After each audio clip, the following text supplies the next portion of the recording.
because I was trying to set up my new PC rig. Like, it's still the same external like case, and it's still the same graphics card, but there's a new power supply, a new motherboard, a new CPU, new RAM,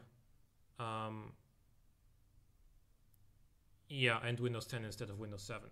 So, all right, let's get into some automation, shall we? Because today is the day that I'm going to be doing the shootouts for the community challenge. So, yeah, let's get into that.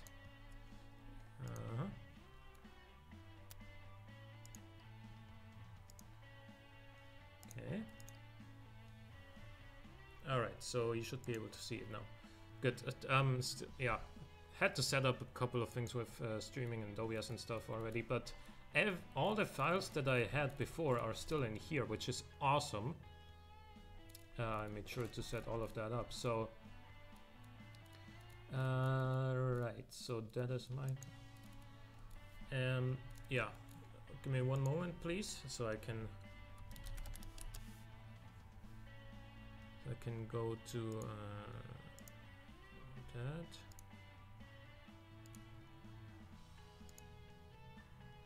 And okay, so the first entry is gonna be,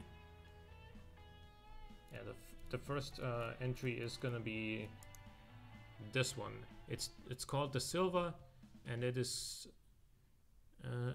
by Paul.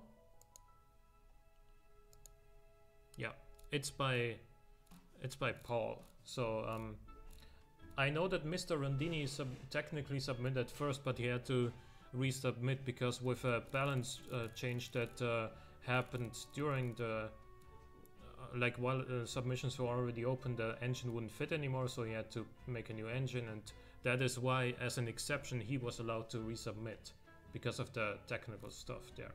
Everything else is as I received it, though. So.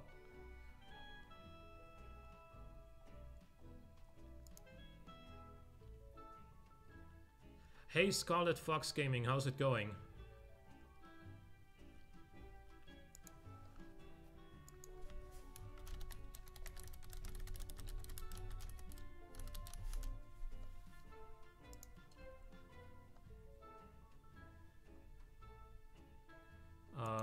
Automation? Okay, there we go. Let's... Oh, yeah, the units are wrong. Let's see if we can... yeah, we can only adjust that in the main menu. Give me a second.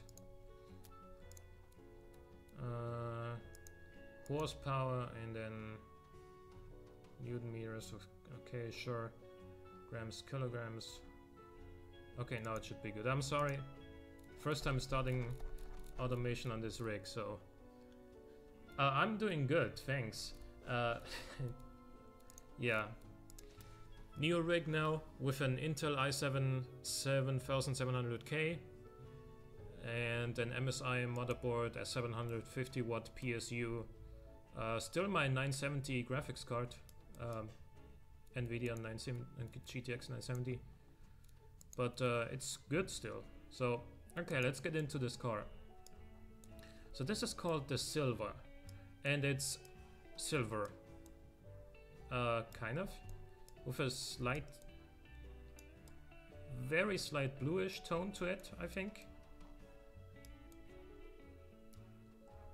Looks decent, but also kind of reminds me of the car that I made for the thumbnail, for the preview of the community challenge, especially the front. And it's also using the same body, but you know, that's not the big deal. I'm not quite sold on the rear end, to be honest. What would I give this in terms of styling? Wait, do I have the mods, or does this thing just not have... Does this thing just have the standard rims, or do I not have mods on here? I do have mods. Okay, so this car just has the default rims, apparently. Looks like brushed aluminum. Yeah, I like the paint. Just the looks are... They don't blow me away, let's put it that way. Out of 10, let's give it a... I think he could do better. Let's give it like a 6 out of 10. It's not bad, but I think as far as styling goes, he could do better than this. All right. So let's look at this car step by step. It's a carbon monocoque, carbon panels, and a transverse engine placement, push rods front and rear, and it's a 7.1 liter V12. Okay, I mean, this is you can actually fit a 7.5 liter in there into the mid of this car transversely. This one's making 747 horsepower. Let's just see where he put some quality. +8 quality in the top end. Naturally aspirated, and a multi-point injection with a performance integrant throttle per cylinder. Extremely big exhaust diameter. Wouldn't it benefit you if you... actually no. Oh, it's also a single exhaust pipe rather than a dual. I see. And one reverse flow, one straight through muffler. +5 quality in here as well. No quality in the fuel section. I mean, overall it's a solid engine. It's powerful. Definitely. Like 747 horsepower. It's pretty much as much power as you were gonna get in 1997. It was actually... would this have made it the most powerful road car on sale at the time? It may have.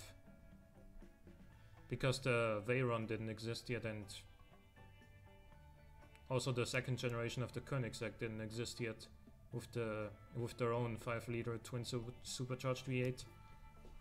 So yeah, I mean, there's plenty of power for sure.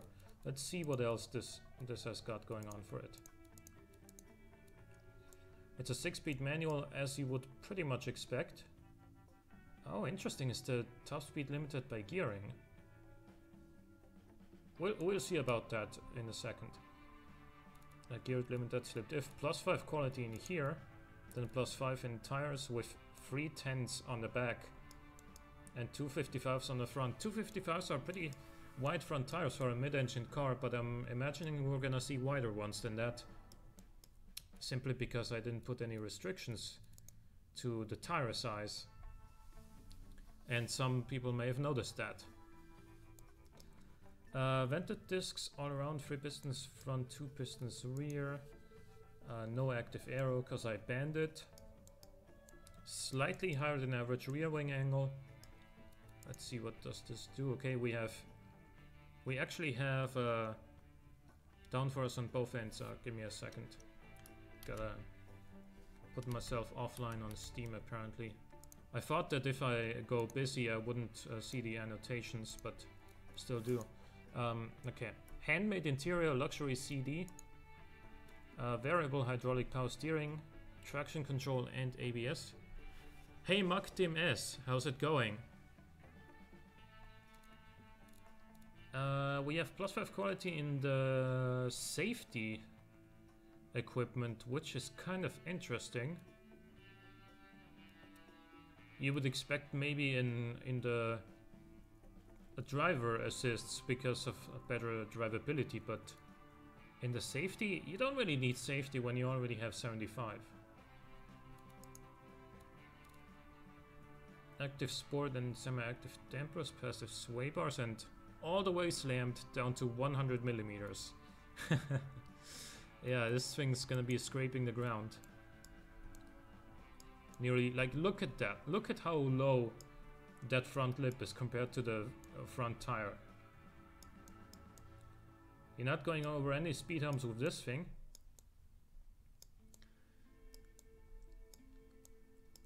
But then again, it's a 90s supercar, so that's how it should be, I guess.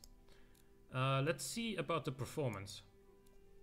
So I said that I would measure performance on Automation Track and on Laguna Seca, so let's do that.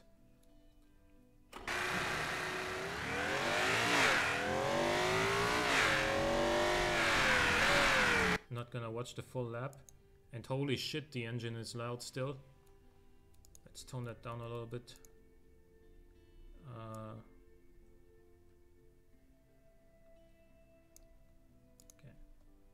203.9. It's a solid time. Not an incredible time, but a solid time. 203.9. And let's see what it does around Laguna Seca as well.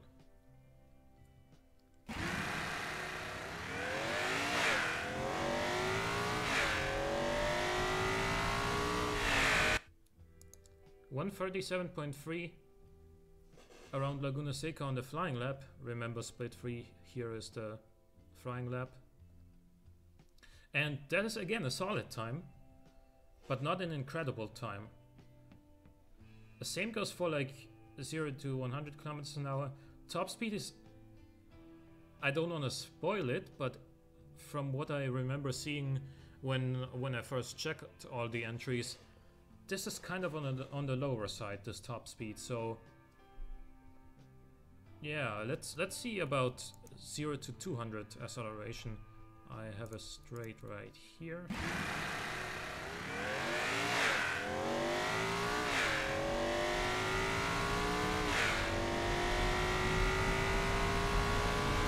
That was like 9.8 seconds, 9.9. So it's a decent first benchmark, but I think we're gonna see this being beaten by some of the other cars. What are the main stats though? Drivability is really good. I have to note that drivability is very good. Sportiness 85.5 is about what you'd expect in this category. It's decent. Prestige is 95.4. Okay, now that is very high. Okay, so this thing, this is if it wasn't like completely slammed to the ground, this would be the sort of car to show off in, which would be easy to drive every day, and you know, it's extremely prestigious. So this would be more like the sort of Monte Carlo kind of car, or the Monaco sort of car, instead of an actual track car.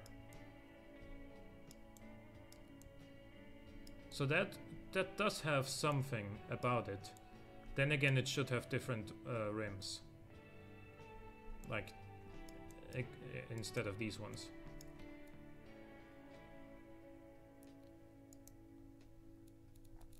So let's look at the next car. This is the HRE Talon, which, if you give me a second to look it up, who built that? No.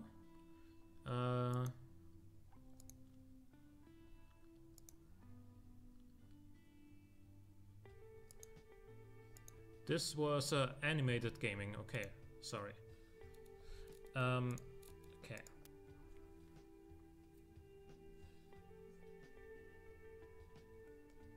This one uses the NSX body.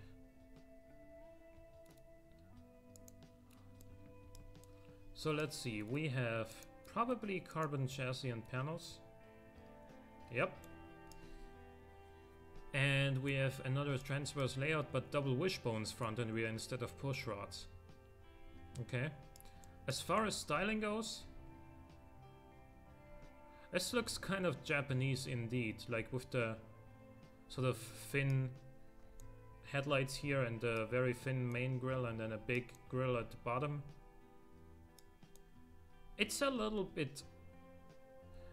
It looks decent. It's a little bit simple though as far as design goes. There are not that many details, and especially on the rear as well. It's kind of simplistic as well. It's the sort of thing that you do in 2 minutes. It's not bad, but I probably wouldn't give it more than a 5 maybe out of 10.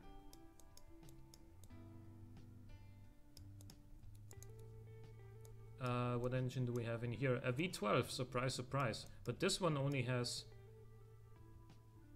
wait, the family is 5.8 liters. Oh, the variant is 5 liters, okay. And we have a twin turbo setup here. So this is interesting. We have 651 horsepower. We have 662 Newton meters. We have 5 quality in the top end, 10 quality for the turbos, very low boost, 10 quality in the fuel section. Okay. And then we have geared limited slip diff 6-speed manual, 355s front, 295s rear. Oh, no, the other way around. 295s front, 355s rear. 16-inch rims only. Yeah, but then the tire diameter is also very low, so somehow it works.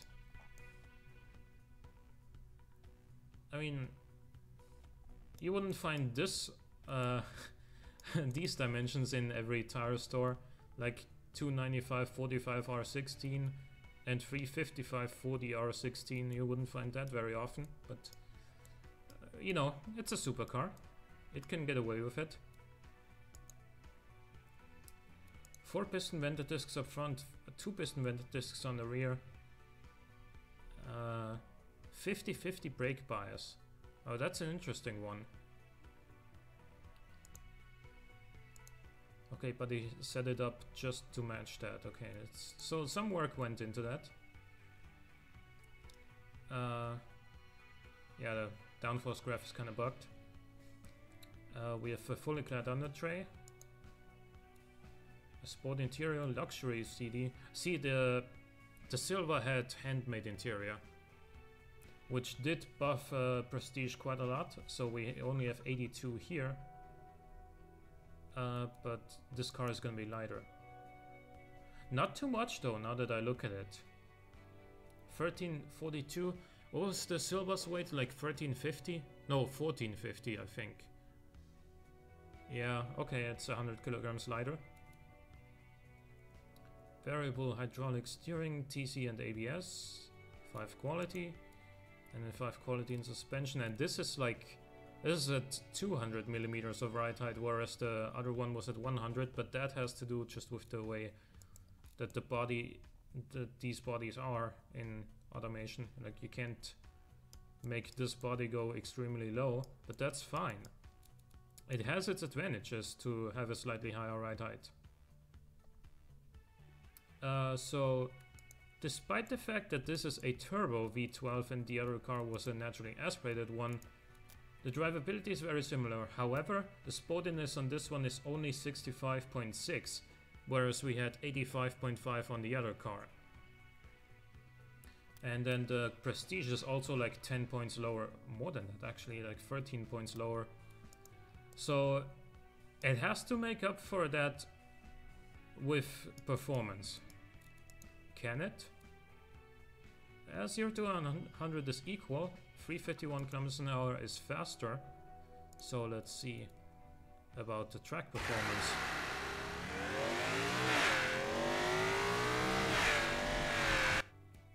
Two or 3.8 is like 0.1 seconds quicker. And then Laguna Seca.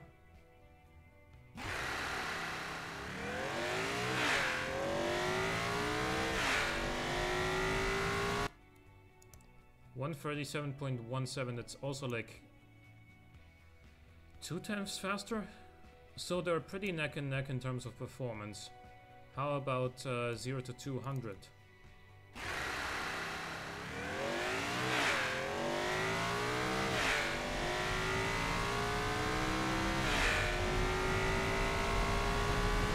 Yeah, pretty neck and neck as well.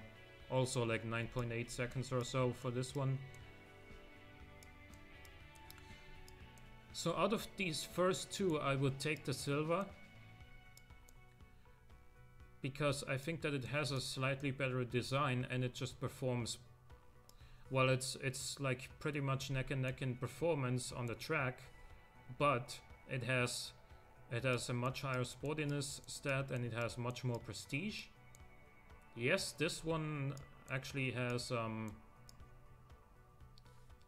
actually no, the silver also has better drivability. This car has slightly better top speed, but not by enough to really matter, I think.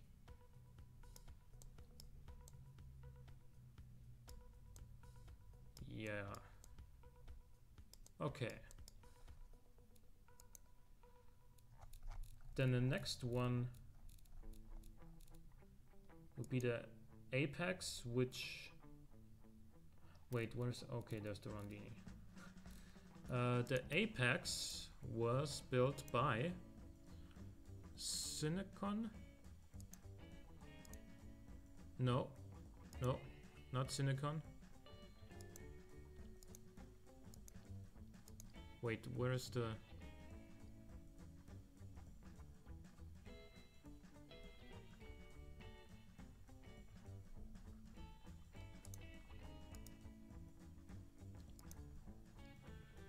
Why can I not seem to find who made this car?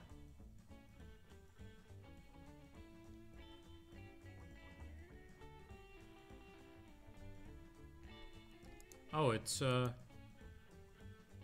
yeah, Michael Smitka, because the email was just much newer, because there were a couple more emails afterwards. So, gotcha. Okay, I'm sorry. So this is another entry with the NSX body. We have a very interesting looking front carbon lip. This is just kind of jagged because of the way that the body is in game. It's not like a fault that he did with placing it or something. This is just the game messing up. We're gonna see that a lot. I guess. The design kind of works. The front lights. You said that in your emails. You would have preferred to choose different lights, but you know, again, automation and whatnot. So apart from the front lights, I prefer this one over the one that we just saw. And especially the rear end is just it's just more creative and nicely detailed, and I like that. So I would give this, it's actually a V10. I would give this design probably a 7 out of 10. Yeah, because I think it's nicely detailed and it looks good. The front lights could be exchanged for some better ones, but then it would be really good. I like it. So we have a carbon fiber monocoque and carbon fiber panels. We have push rod front and rear suspension. We have a 6-speed manual transmission. This one actually has a longitudinal mid-engine layout instead of transverse. And yeah, let's take a look at the engine. So this is a 5-liter twin-turbo V10. You can see we have a lot more boost going on here than we did with the previous car. +7 in the top end, +4 only in the turbo section, and then +9 in fuel section. We have +4 in the exhaust as well. And this makes what? 1.04 bars of boost. That's almost twice as much as the previous car we looked at. So it does make quite a lot more torque as a result as well, and power.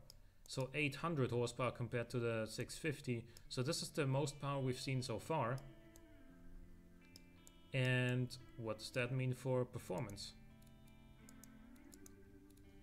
3.2 seconds 0 to 100, Top speed I would have thought would be a little bit higher than 340. That's tied with the silver though. So let's check out the performance on the automation track.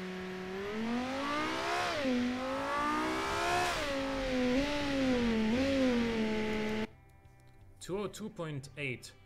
That's 1 second faster than the other two cars that we've had so far, which is good.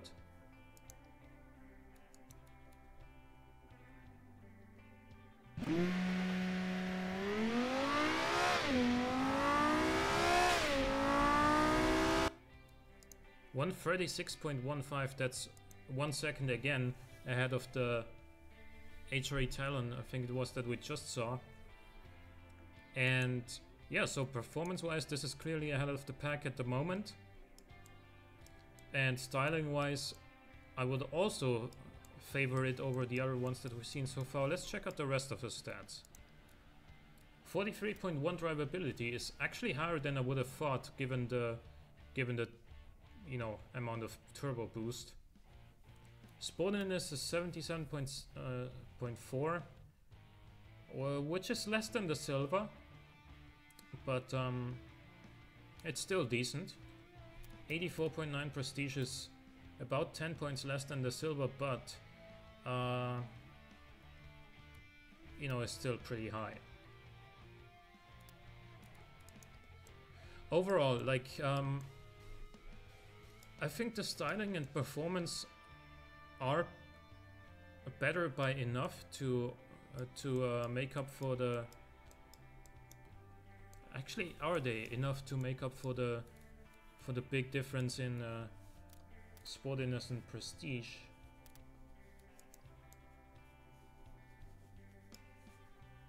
The top speed is equal. Oh yeah, we didn't do 0 to 200. Which I imagine would be faster in this car as well.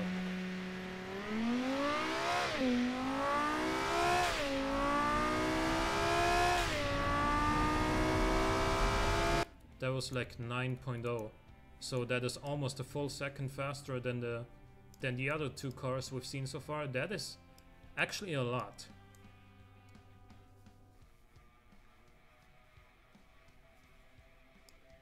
Yeah, you see, 0 to 100 could have been better, okay, but then again, we are in the 90s and like rear-wheel drive, so even though these cars are mid-engined, you're not gonna get much under like 3.1 or 3.0. You're not gonna get under 3 seconds in this kind of scenario anyway, so 3.2 is about as, or almost as good as you're gonna get.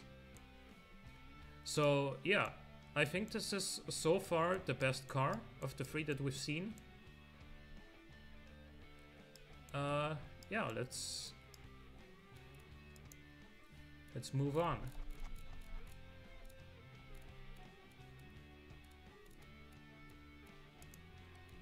So this is the PKW Cruore, which was built by... No, not him.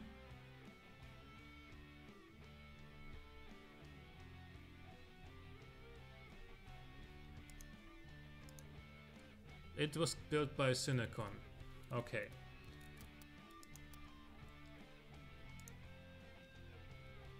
I was able to get over 81 responses a day after I sent the car. Yeah, I know that feeling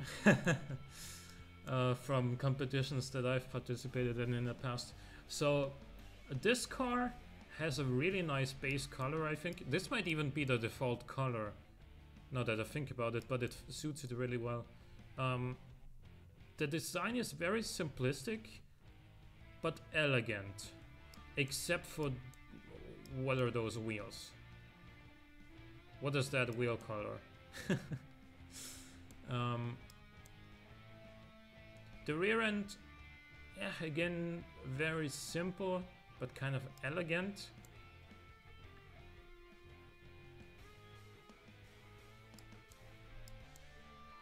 However, when you're building a supercar, you really wanna, you really want like fancy looks, don't you? And I guess the maybe the wheel color could have worked with a more flashy design, but this way it just kind of doesn't fit the rest of the car. And I'm gonna give this a 5 out of 10 design. Could have done a lot more with this body, I feel like. So we have another carbon fiber monocoque and carbon fiber panel setup, another transverse V12, 6-gear manual, push rods front and rear. And let's take a look at the engine. This is a 7.5 liter. We have 10 quality in the top end. We have 9 quality in the fuel section. We have no quality in the exhaust section.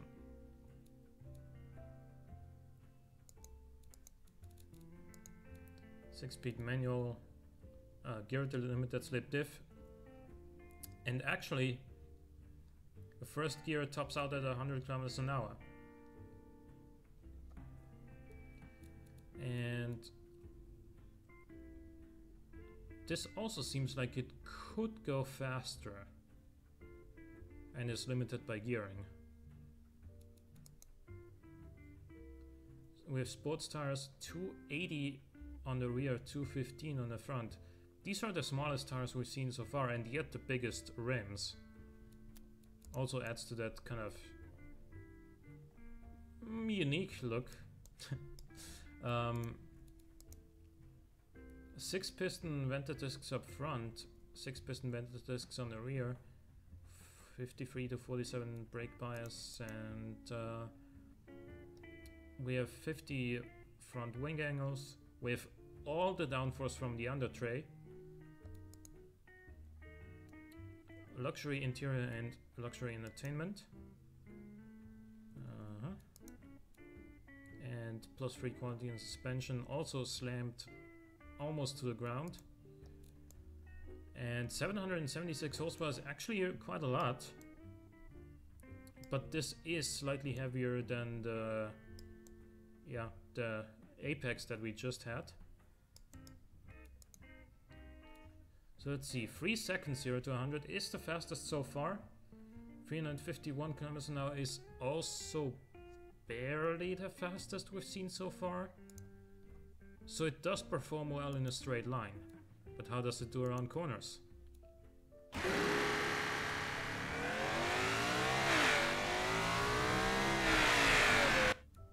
201.1. Wow, that's really good. That is another like 1.5 seconds quicker than the Apex that we just saw.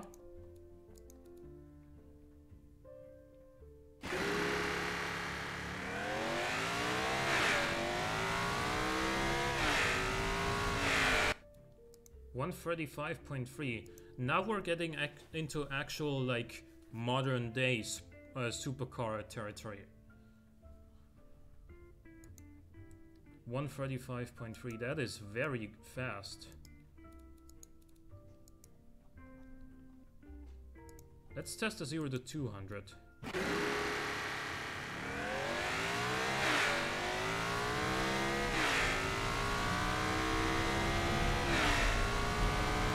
That was like 8.9. So barely ahead of the Apex, but what are the other stats? 45.2 drivability is higher, sportiness 84.8 is higher, prestige 85.5 is higher? Question mark? Barely higher, I think. But yeah, this except for the styling, I think this beats the Apex and the other cars in pretty much everything. Yeah, so this is the new like top dog. But up next we're gonna see, I think, Mr. Rondini's entry. Yep, this is Mr. Rondini.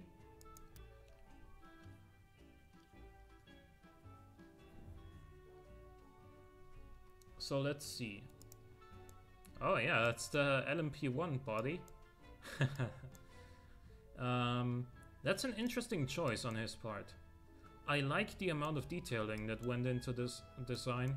Much different from the last car we saw, which was pretty plain and elegant. This is like a real like road car adaptation of a race car. I like that.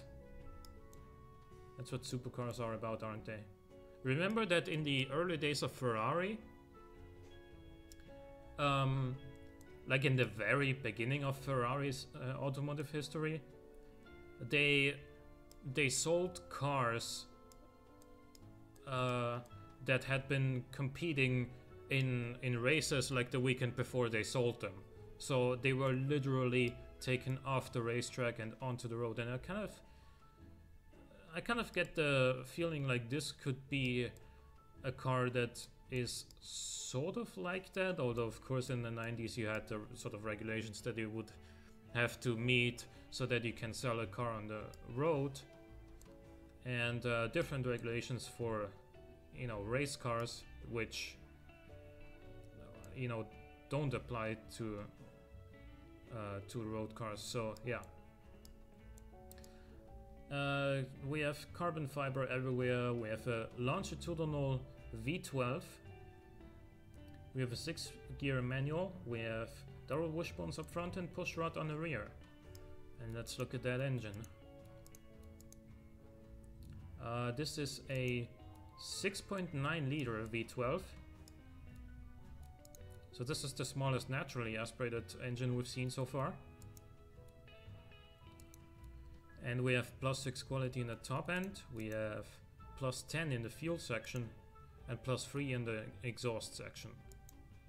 We are making 808 horsepower, which is the most we've seen so far. And this isn't the heaviest car so far. We have a geared diff, 6-speed manual. This one is actually geared to reach its top speed apparently. First gear also goes to 100 kilometers an hour, though we only get to 100 in 3.2 seconds, as opposed to the 3.0 that we just saw from the PKW Cruora. We have sports tires, 335s on the rear, 255s on the front, and 19-inch magnesium wheels. Actually, I didn't give this a grading for the style just yet.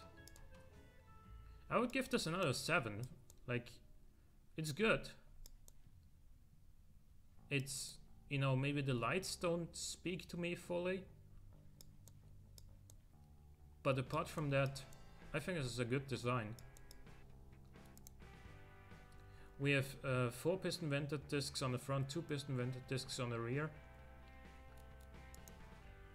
And we have a downforce under tray with no wing angle for the rear, but we are still making a very slight amount of downforce on both ends.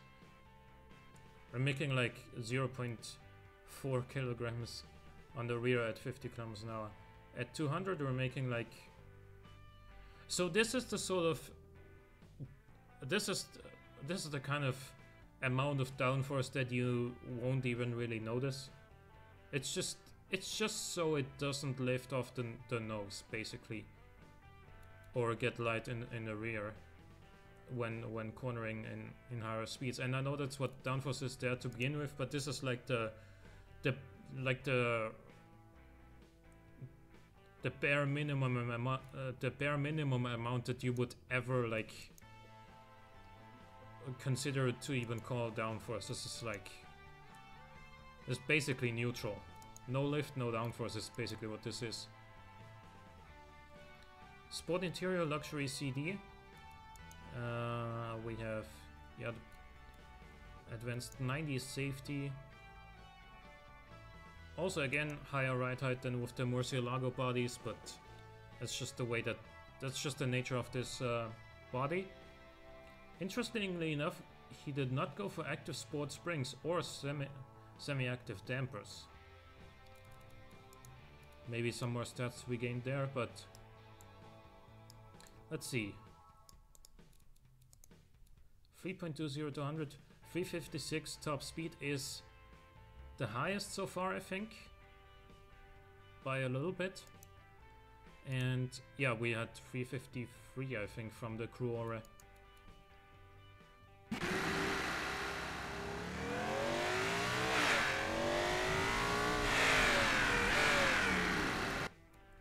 .6 is slower than the Cruore, but quicker than anything else so far.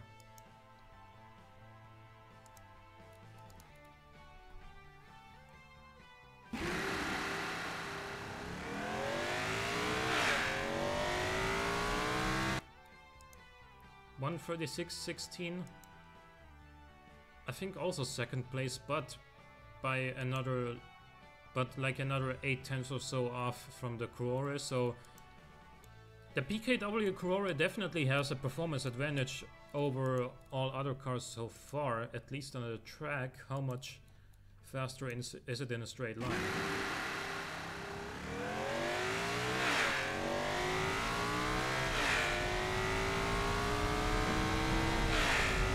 This was like 8.7, or was it 8.8? Let me check on the stream. This was like 8.8, okay. So, performance-wise, in a straight line it's on par with the Cruore, or top speed is like 2 or 3 kilometers an hour higher. But on the track the Cruore is better. Also, I think Prestige is like 0.1 higher, but drivability and sportiness are lower than the PKW Cruore.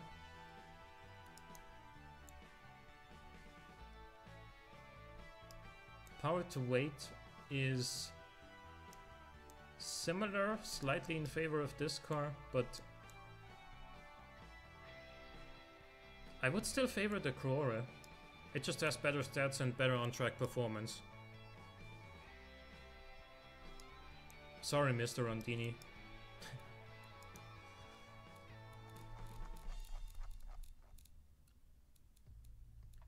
And then we have the Comet, which was built by Vinny Scarletto.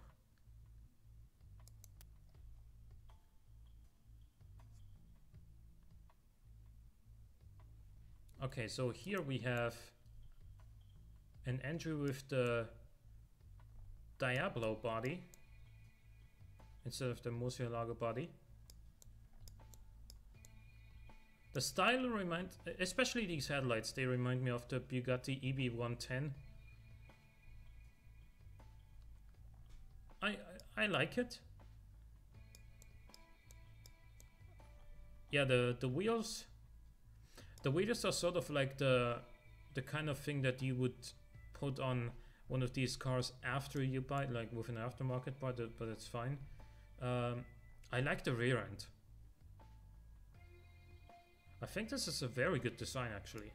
I really like this one. I'd give it, I think it's the best design so far. I'd give it an 8. Yep. We have another carbon setup with a transverse V10 actually. It's a 6-gear manual with push rods all around. And let's take a look at this engine. Now, this torque curve screams VVL to me. Yep, and it does have that. Like, look at that dip. And then, whoop, there it goes up again. Okay. Yeah, 35 cam profile, 85 VVL profile. It's fine though. It's a supercar. Almost feels like it has a sort of miniature turbo kicking in here. Plus 10 quality in the top end. It is not turbocharged though. It has plus 10 quality in the fuel section. And then +10 in the exhaust section as well. This does have dual exhausts.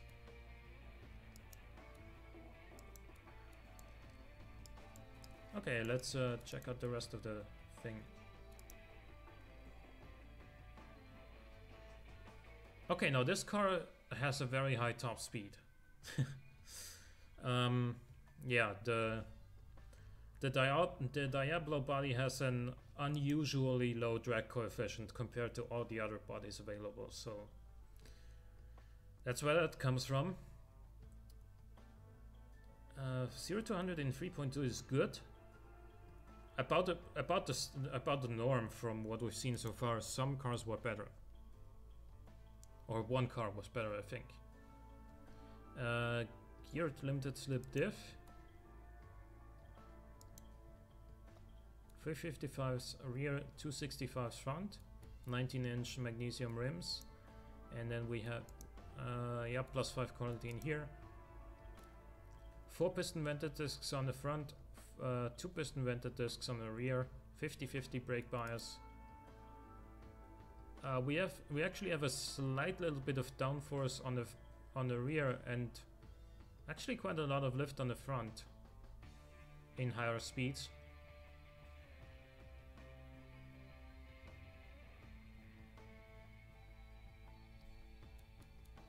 No wing angles front or rear, and the fully clad on the tray, so that's interesting. Handmade interior, luxury CD. Standard safety on this one. And an active sport and semi-active and +5. Again, due to the nature of this body, the ride height isn't as low as with the Murcielago body, but yeah, okay. So let's check out the on-track performance. Holy moly, that top speed, 410 kilometers an hour, with, it must be said, I think the lowest power output we've seen. Actually, no, one car had 650, this has 651, but you know, anyway. Doesn't really matter, 1 horsepower. Let's see the on-track performance though.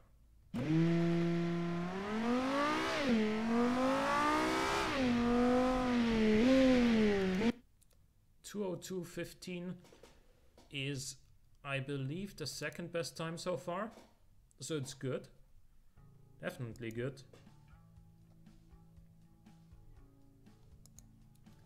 And then Laguna Seca.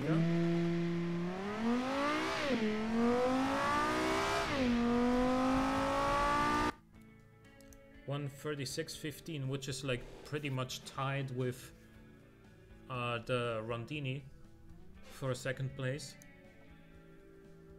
on Laguna Seca, at least. So yeah, it's a good performance car. It has a very high top speed. That's like the one thing that strikes out the most, except for the very good design, in my opinion, as well. So let's take a look at the other stats. Sportiness, I think 88.9 is the highest we've seen so far. Drivability is also up there. Prestige is... There was one car with 95, but apart from that, I think this is the best so far. I actually think that overall this is...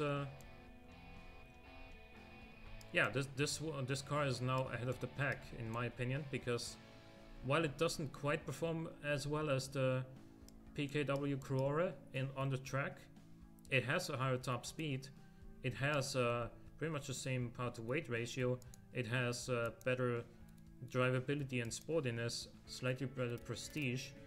Like, it's just better in pretty much anything except track performance, which does count, of course. Although let's look at the 0 to 200 as well, real quick.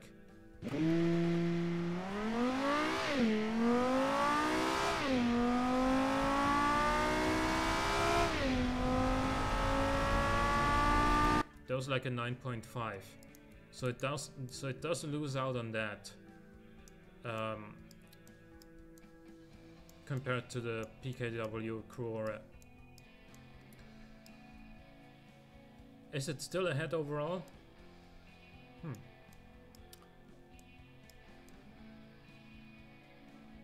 I might want to do like a comparison between this and the PKW a little bit later.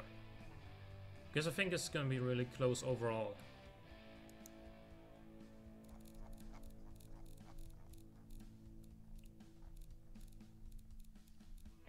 We also have the Komodo SSR by Sergeant Snoopy. Another contender.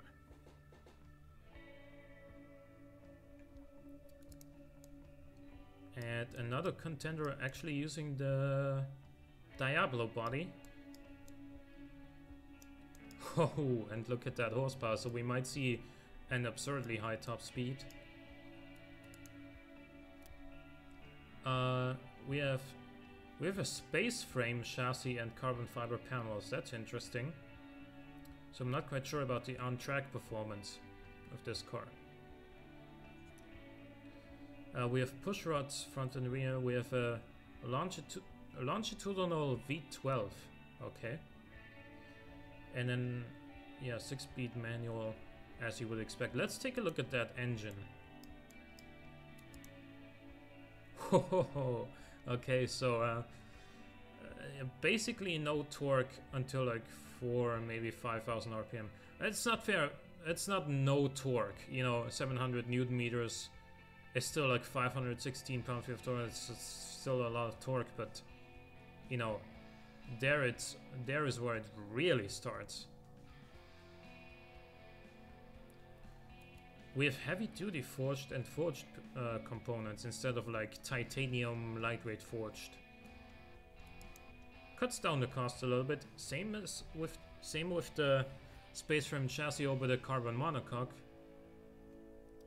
but it might hurt in terms of performance. Cam profile 100. Yep, that's what that looks like with that torque curve. +5 quality in here, and then we have +5 in fuel, and then no quality for the exhaust.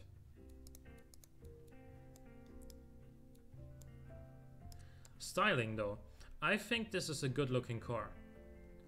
Maybe the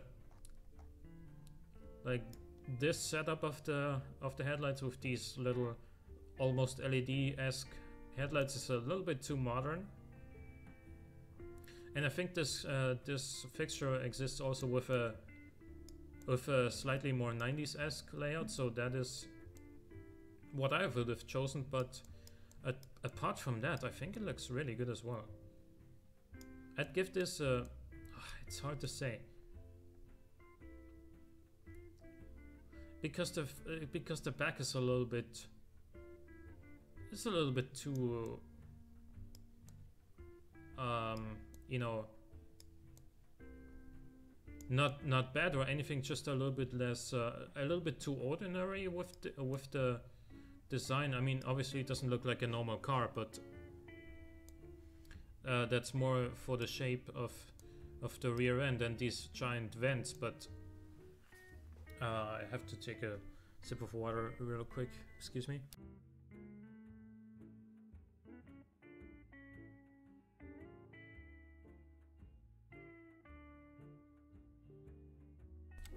Okay, so the thing I was gonna say is that there's not that much like finesse or detail to this rear end, except I kind of like how, yes, the space frame chassis does stick out a little bit here, but he used it in a creative way to make it almost look like a sort of part of the rear bumper. And I like the fact that he kind of simulated windscreen wipers by using these antennas.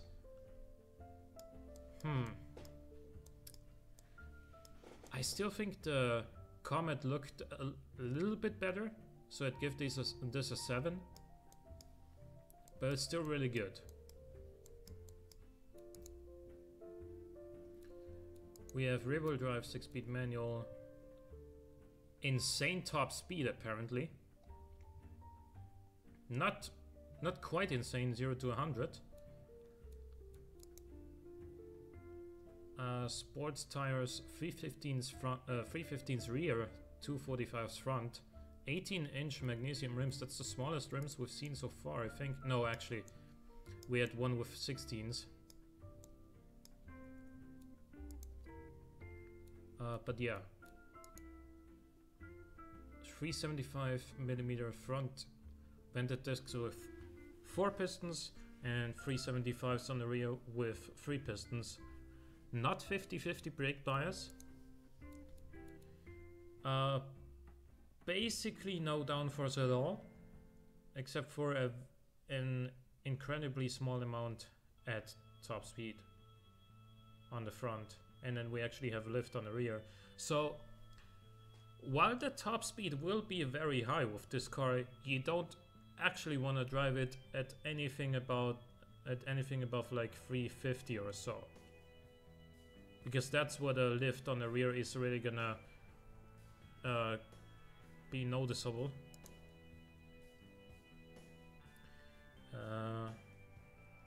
We have a sport interior and luxury CD. We have variable hydraulic steering, traction control plus ABS, and advanced 80s safety. And then we have active sport, semi-active, and very low ride height. Although again, not as low as with the Murcielago bodies. Interestingly enough, despite the insane top speed, the Prestige is actually maybe the lowest we've seen, I think.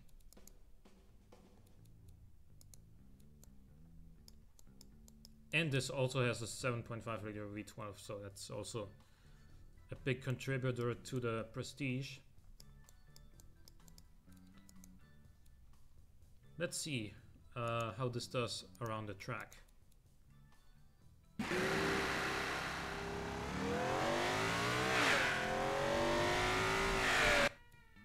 203.4. It's actually near the bottom of the pack in terms of on-track performance. Let's look at Laguna Seca as well.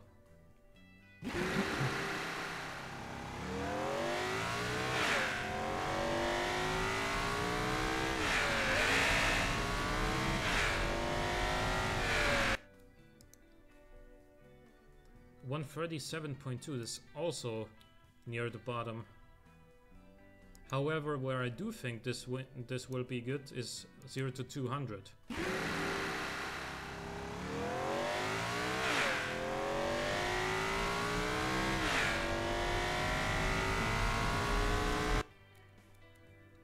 Nope, it's too heavy. It's 1660 kilograms. That's like 300 kilograms more than most other cars. Therefore, it does it in 9.5. So, despite being the most powerful car in the competition, and also the highest top speed, I don't think this is gonna be the winner. We've had, I think, at least one car that I feel like looked better. We've had like almost every other car performing better on the track.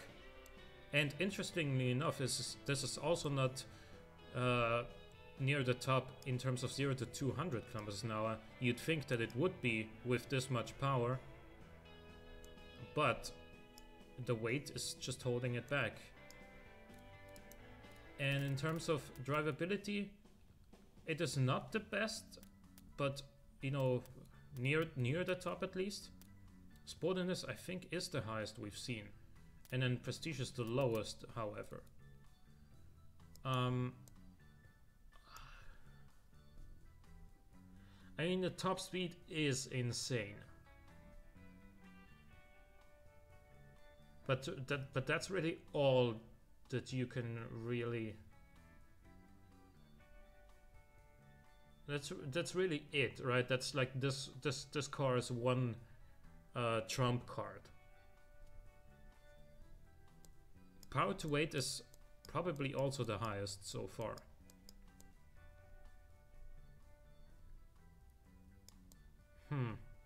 But the on-track performance and the main stats are good except for the Prestige, which is really low, interestingly enough.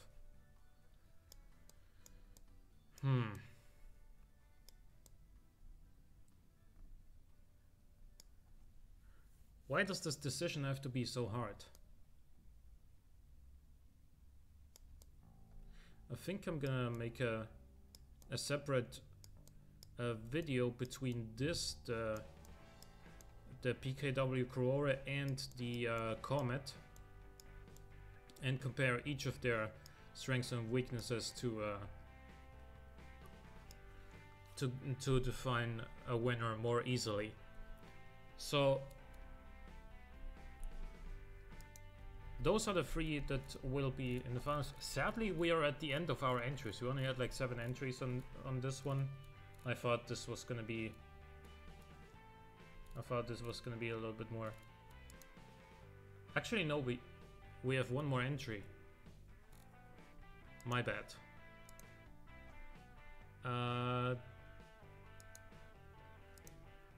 This is the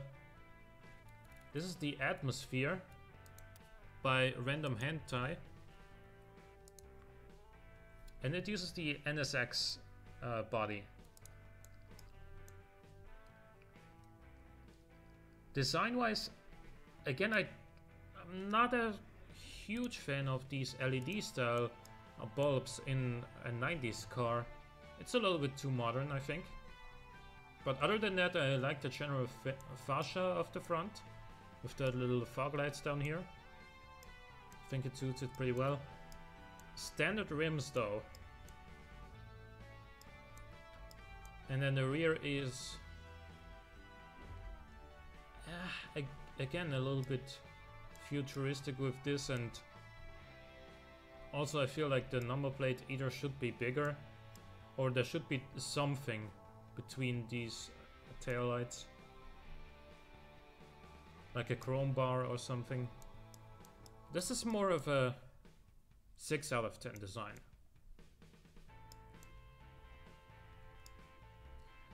And we have another carbon mid-longitudinal with a 4.2 liter twin turbo V8 though. And then a 5-gear manual, push rod front and rear, and only 1200 kilograms. So this should be pretty good on the track. The front looks a bit like Corvette C6, kind of. Yeah.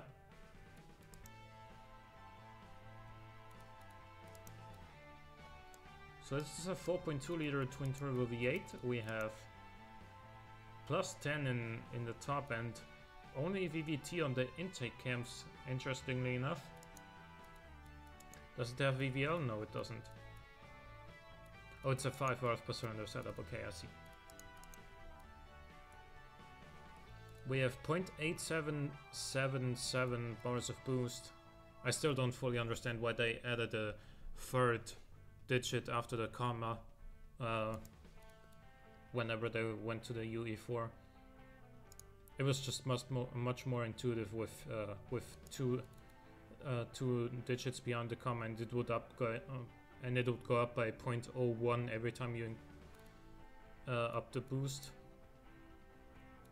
So multi-point EFI for 100% of the performance intake. 98 round plus 4 in the fuel section, plus 5 in the exhaust. We have a geared limited slip diff. A relatively low top speed considering like what we've just seen, especially the last car, which is like 450 something, 457. And then sports compound tires with 305s on the rear, 225s on the front. We have 3 piston vent discs on the front, 4 piston on the rear.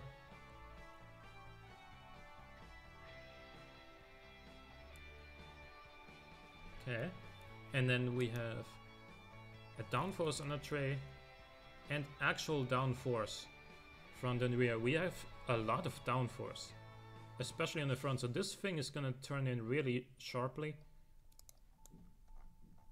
How many lips did you stack here? Because obviously you did it well and there's only one that's visible, but how many are there actually?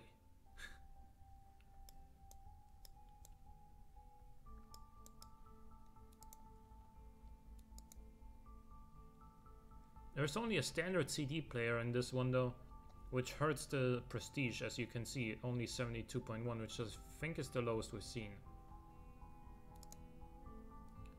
We have variable hydraulic steering, traction control, ABS, standard 90 safety, active sports, semi-active, and +7 quality in here. So let's check out the performance. 313 actually only in terms of top speed. So this is less than 200 miles an hour. 3.4 seconds is good, though also I think the slowest of the bunch, but you know, by 0.1 seconds. However, these numbers are really good. 1.24 Gs and 1.33 Gs. So I think this thing should be pretty good around the track, and it has to be if it wants to be a real contender for this competition, I think.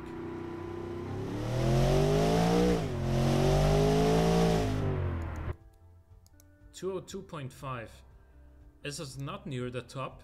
It's actually like 1.4 seconds slower than the PKW Corora, and it's not second place either. It is a fast car though, don't get me wrong.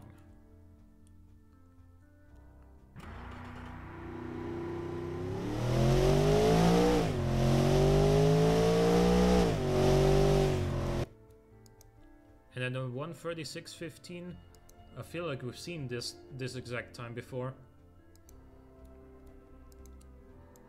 So yeah, it's like, it's good, but it's lacking in a couple of sections, in my opinion. First of all, it's lacking in prestige. Then again, the sportiness is the highest we've seen. By a couple of full points at least, though. So the sportiness is definitely a strong point of this car, and that probably comes down mainly to how light it is. But apart from that, the styling isn't fully convincing, in my opinion, and neither is the actual on-track performance. 0 to 200 I kind of don't want to do, because this is probably not going to be the strongest part about this car.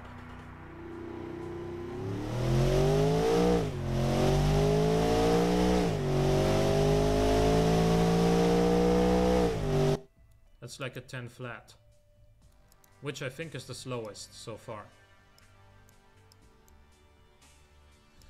So yeah, sportiness is the highest that we've seen, but everything else is behind.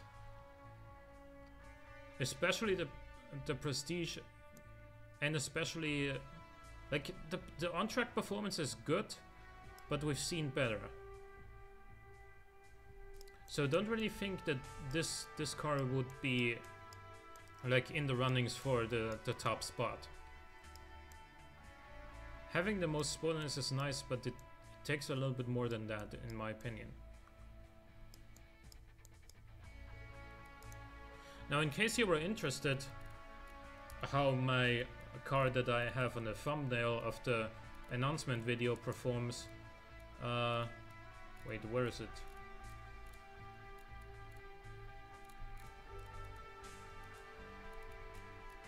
Yeah, there it is. In case you're wondering how this one performs, let's take a look at this as well.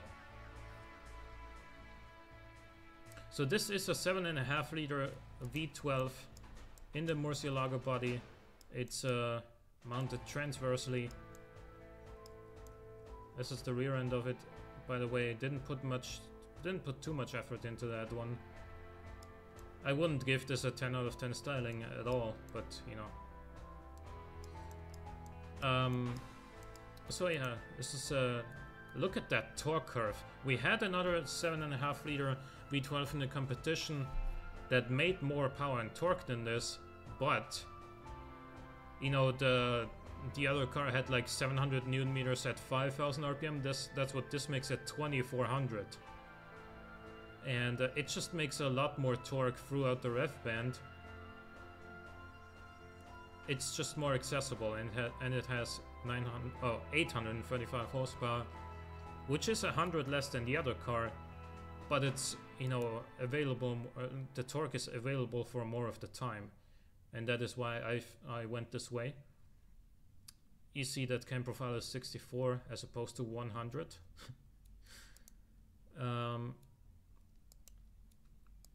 Yeah, and this is a 6-speed manual, of course, carbon fiber, of course, push rods, of course, and you know, 19-inch rims. This one actually has absurdly wide tires, front and rear, and you will notice that on the track. So 4-piston front and rear brakes, 350s all around, fully clad under tray, real downforce, sport interior, premium CD. Premium CD, really? I went with premium. But still prestigious. We've seen better, but it's not bad. And then standard 90s safety to keep it light. A standard semi-active, and not all the way slammed for actually better drivability. And now check this out. 3 seconds, 370 kilometers an hour, and here we go.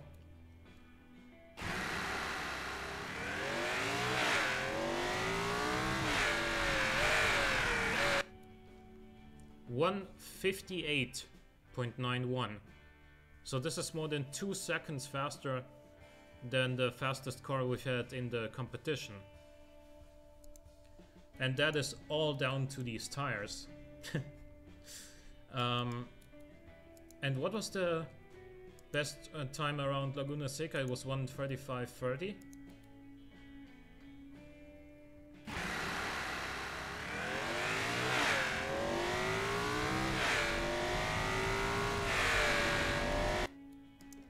(1:33.48). So again, another almost 2 seconds there. And 0 to 200, this thing is also going to be really good because of all the mid-range torque.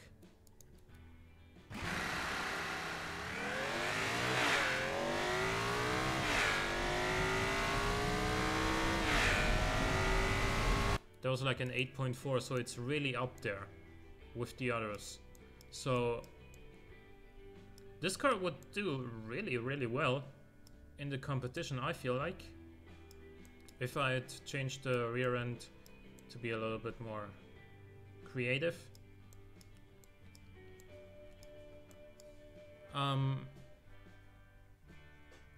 Yeah, I think this would be like a contender for the top spot for sure.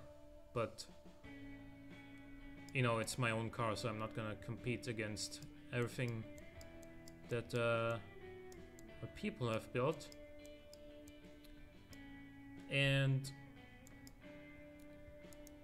yeah, in terms of performance, this is running away with it quite easily, but yeah.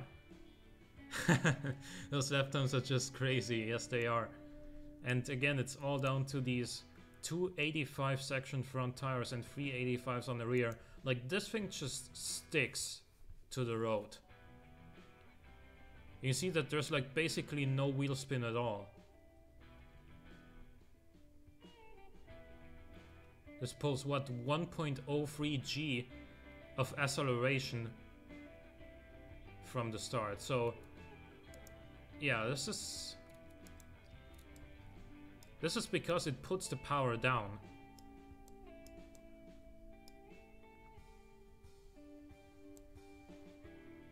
And it has a lot of power as well. Power to weight would be quite silly as well with this one.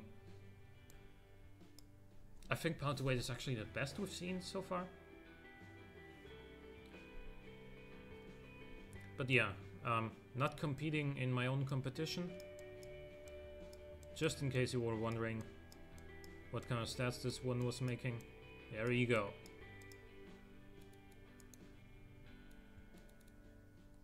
Okay, so that will be the shootouts for the community challenge. And let's do something else.